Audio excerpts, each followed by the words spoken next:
ఈ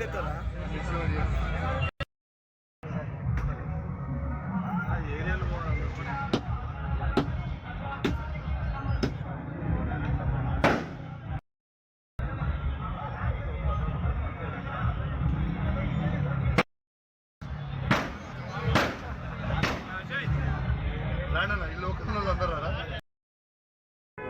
దయచేసి మనం వినాయకుడు వినాయకుడు ఆశీస్సులు మీ అందరి మీద ఉండాలని మనస్ఫూర్తిగా కోరుకుంటున్నాం. దయచేసి మీరు కూడా మమ్మల్ని మర్చిపోకూడదు. మీ అందరికీ వినాయక చవితి శుభాకాంక్షలు తెలియజేస్తూ మీ ఎవ్వరు కూడా మర్చిపోదని చెప్పి అందరినీ మనస్ఫూర్తిగా కోరుకుంటున్నాం. ఓకేనా? జై బోలో గణేష్ మహారాజ్ కి, జై బోలో గణేష్ మహారాజ్ కి, గణపతి బప్ప, గణపతి బప్ప.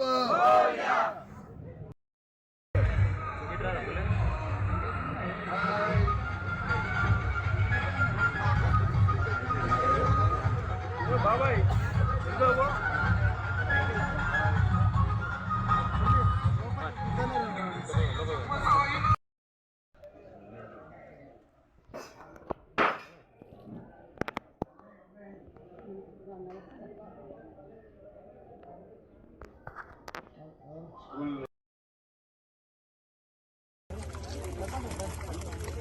ప్రపంచం వీడు ఉంది కదా, ప్రపంచం ముందర పెట్టుకున్నా నేను మళ్ళీ ఎందుకు రేపు మీరు అంటారు కదా.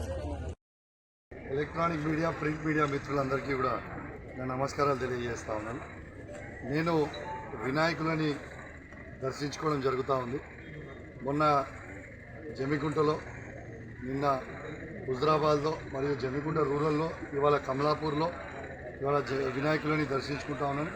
వినాయకులని ఒకరినే కోరుతా ఉన్నాను, ఆ వినాయకుని ఆశీస్సులతోని హుజరాబాద్ నియోజకవర్గ ప్రజలందరూ కూడా చల్లగా ఉండాలని, మంచిగా ఉండాలని, వాళ్ళ కుటుంబాలు ముఖాలలో చిరునవ్వు ఉండాలని మనస్ఫూర్తిగా ఆ వినాయకుని కోరుకుంటా ఉన్నానని చెప్పి సందర్భంగా తెలియజేస్తూ, మరియు ఆ వినాయకుని ఆశీస్సులతోని రాబోయే కాలంలో ఖచ్చితంగా హుజరాబాద్ నియోజకవర్గంలో బీఆర్ఎస్ పార్టీ జెండా ఎగిరేబోతా ఉన్నామని చెప్పి సందర్భంగా తెలియజేస్తా ఉన్నాను.